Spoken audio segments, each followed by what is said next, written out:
This is a gold bar. Specifically, it's a 1 kilogram bar stamped with the seal of the Shanghai Gold Exchange, assayed at 999.9 purity.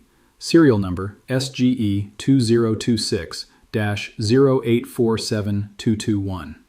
3 weeks ago, this bar could be purchased in Shanghai, loaded onto a bonded cargo flight, and delivered to a vault in Zurich, London, or New York within 72 hours.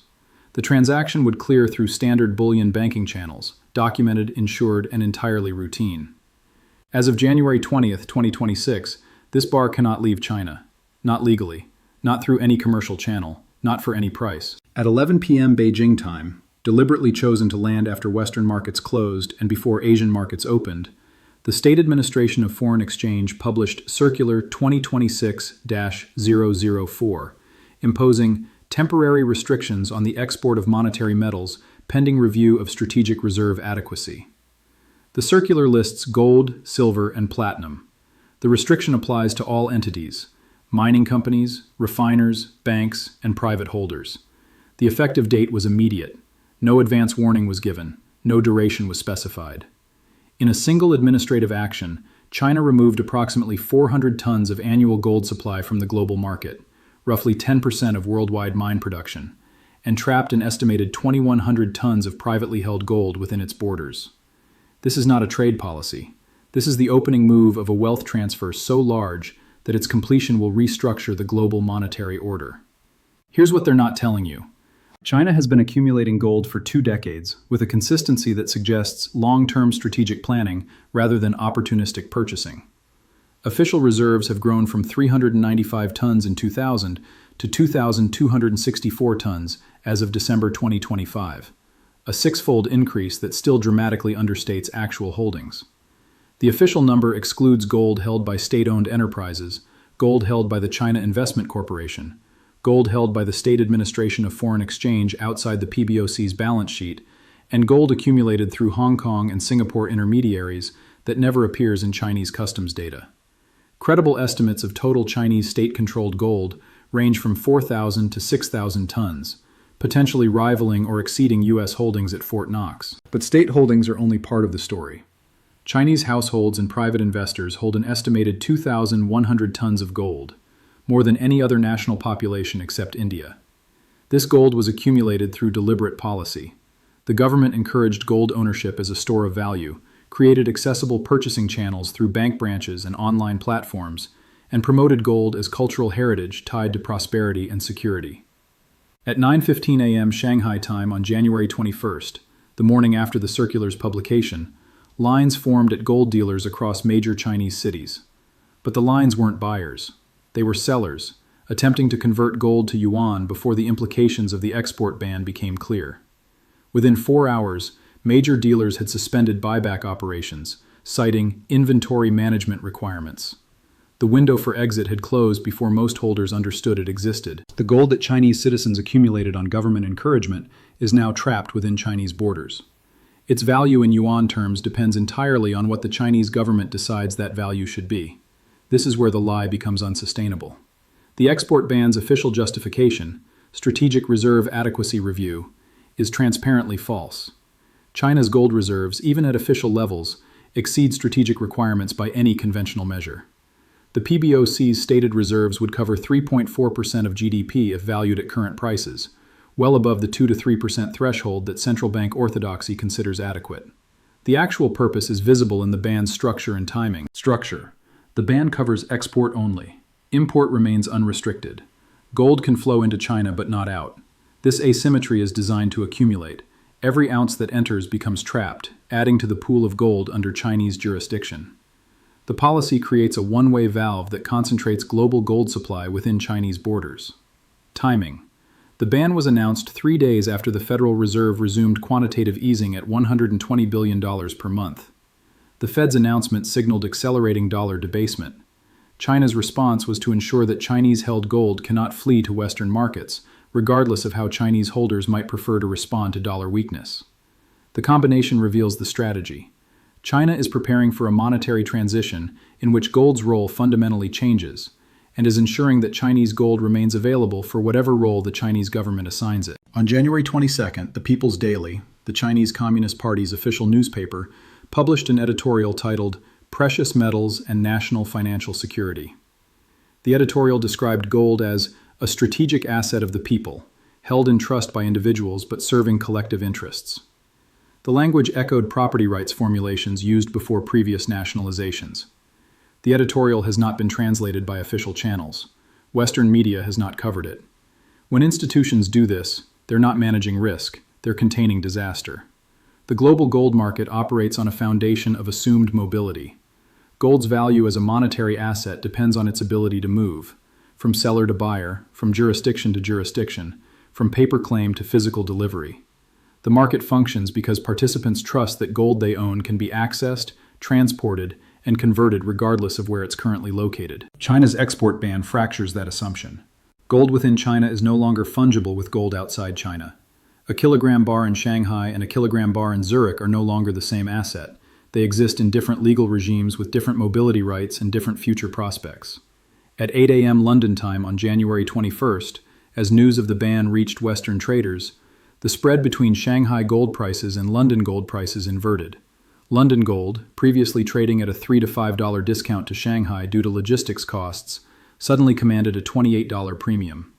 The premium reflected market recognition that accessible gold had become scarcer, while trapped gold had become more abundant but less valuable. The premium widened to $47 by end of trading on January 22nd. It is not compressed. The market has bifurcated into two pools, gold that can move and gold that cannot. COMEX Gold Futures responded with a 4.3% single-day gain, the largest since the March 2020 pandemic panic. The gain reflected not Chinese demand, which was now trapped, but Western demand, anticipating that 400 tons of annual supply had just been removed from the accessible market. On January 23rd, the London Bullion Market Association issued an unusual statement noting elevated settlement inquiries from participants seeking to convert unallocated gold positions to allocated physical metal. Unallocated gold, the standard form of bullion banking exposure, represents a claim on a bank's general gold holdings rather than specific bars. The settlement inquiries indicate that sophisticated market participants no longer trust claims. They want metal they can verify and access.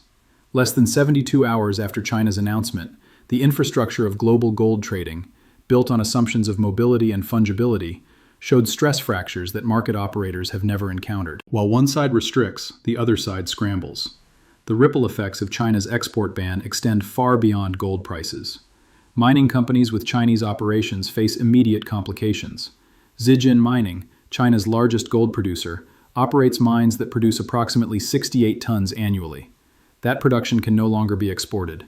The company's Hong Kong-listed shares fell 23% on January 21st, as investors recognize that output trapped in China cannot generate dollar-denominated revenue at international prices. Barrick Gold and Newmont, with joint venture interests in Chinese operations, issued statements that their legal teams were assessing implications for partnership structures. The assessments will likely conclude what the market has already priced. Minority stakes in Chinese gold production have become worth less than minority stakes in gold production anywhere else. Refiners outside China face capacity questions. Switzerland's 4 major refineries, processing 70% of the world's gold, source approximately 15% of their feedstock from Chinese origin material. That supply is now unavailable. Refinery utilization will decline unless alternative sources can be secured, and alternative sources at equivalent volume don't exist without drawing down existing inventories. On January 22nd, the Perth Mint in Australia announced suspension of new retail orders for kilogram bars, citing unprecedented demand and supply chain disruptions. The Royal Canadian Mint followed with a similar announcement 6 hours later. U.S. Mint officials, speaking on background, indicated that American Eagle and Buffalo production allocations for Q1 2026 were fully committed within 48 hours of China's announcement. The physical market is seizing. Retail premiums for immediately available gold products have spiked from typical 3 to 5% levels to 8 to 12%. Wholesale premiums for 400-ounce London Good Delivery bars, the institutional standard, have widened from 0.1% to 0.8%. The cost of accessing physical gold has increased across every product category and every delivery channel. Central banks outside China are accelerating purchases. Poland, which has added gold aggressively since 2018, reportedly approached the Bank of England for an emergency 50-ton transfer from its custodial holdings. gold that Poland owns but stores in London. The transfer request was expedited, according to sources, reflecting Polish concerns that accessible gold should be held in accessible locations. The scramble reveals a dawning recognition. Gold's geographic location now matters in ways it didn't before January 20th. The mathematics of the trap are now inescapable. China's export ban creates a supply shock in a market that was already tightening. Global gold mine production totals approximately 3,600 tons annually. Recycled gold adds another 1,200 tons. Total supply, 4,800 tons. China's ban removes 400 tons of mine production and an unquantified but substantial amount of recycled supply from the accessible market. The effective reduction is 10 to 15% of global supply. Demand has been rising. Central bank purchases exceeded 1,000 tons for the fourth consecutive year in 2025. Investment demand, ETFs, bars, coins, reached 1,200 tons. Jewelry demand remained stable at 2,100 tons. Total demand, 4,300 tons, roughly matching supply before China's ban. After the ban, accessible supply falls to approximately 4,100 to 4,200 tons, while demand remains at 4,300 tons. The deficit, 100 to 200 tons annually, must be met from existing inventories or not met at all. At current consumption rates, the London bullion market's estimated 8,500 tons of vault holdings would be depleted in 40 to 80 years under a balanced market. Under a deficit market, depletion accelerates. But depletion isn't linear. As inventories decline, holders become less willing to sell. The gold that remains becomes more valuable precisely because less of it remains. Price must rise to incentivize holders to part with metal that is becoming scarcer. The rise incentivizes more holding, creating a feedback loop that can push prices far above levels that supply-demand fundamentals would suggest. On January 24th, Goldman Sachs revised its 12-month gold price target from $2,400 to $3,100.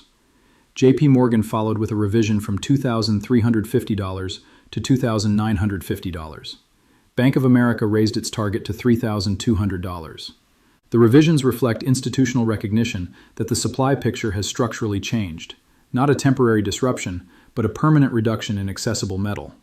The trap for Western investors is that accessing gold becomes progressively more difficult as the reasons to own it become progressively more compelling.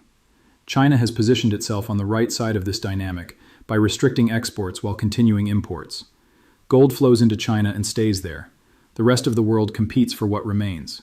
This is what a system looks like when the scarce asset becomes scarcer, and the party that understood it first stops sharing. The informed are not waiting for official announcements to understand what's happening. Gold ETF holdings, which had been declining since 2021, reversed direction on January 21st. GLD added 14 tons in a single day, the largest daily inflow since March 2020. IAU added 6 tons. Global ETF holdings increased by 31 tons in the 72 hours following China's announcement. The flows represent institutional capital concluding that whatever China knows about gold's future role, exposure is better than non-exposure. The spread between paper gold and physical gold has widened to 4.2% on Western exchanges, double the typical level and approaching stress thresholds that indicate potential delivery concerns. The widening indicates that paper claims on gold are becoming less trusted relative to verified metal. Silver followed gold higher, rising 8.7% in the 48 hours after China's announcement. Silver is also covered by China's export ban, though the strategic implications are less clear. The move reflects either parallel logic, monetary metals being accumulated for monetary purposes, or simple correlation, as precious metals traders position for a regime change. Bitcoin rose 9.2% over the same period, suggesting that digital gold alternatives are capturing some of the demand that physical gold constraints are creating. The rise indicates that the store of value trade is alive, regardless of which vehicle investors choose. Mining equities outside China have surged, with the VanEck Gold Miners ETF rising 12% in 3 days. The surge reflects recognition that non-Chinese gold production has become more valuable now that Chinese production is trapped. Mines in Nevada, Australia, and Canada are worth more when Chinese mines cannot compete for international buyers. The premium for allocated gold storage in Switzerland, Singapore, and the UAE has increased by 15 basis points, a meaningful move in a market where storage fees rarely change. The increase reflects demand for verified, accessible metal in jurisdictions with strong property rights and no history of export restrictions. The question is not whether China's export ban changes the gold market. The question is, who understood the change fast enough to act before the market fully adjusted? A 1 kilogram bar stamped with the seal of the Shanghai Gold Exchange, serial number SGE 2026-0847221. 3 weeks ago, it was fungible with any other kilogram bar anywhere in the world. Today, it is trapped, valuable in China, worthless for international settlement, and subject to whatever role the Chinese government decides gold should play in a monetary future that only Beijing seems to be planning for. This is not a trade restriction. This is the beginning of a bifurcation, the splitting of the gold market into accessible and inaccessible pools, with implications for pricing, settlement, and monetary architecture that will take years to fully resolve. Physics doesn't negotiate, scarcity doesn't respond to policy preferences, and reality, eventually, asserts itself over every market that assumes supply would remain available because it always had. The divergence between gold inside China and gold outside China has just begun. What happens next is not prediction. It's 400 tons per year, removed from global circulation, while 2,100 tons of private holdings discover what it means to own an asset you can no longer move. The wealth transfer isn't coming. It started on January 20th. The only question is, who's on which side of it?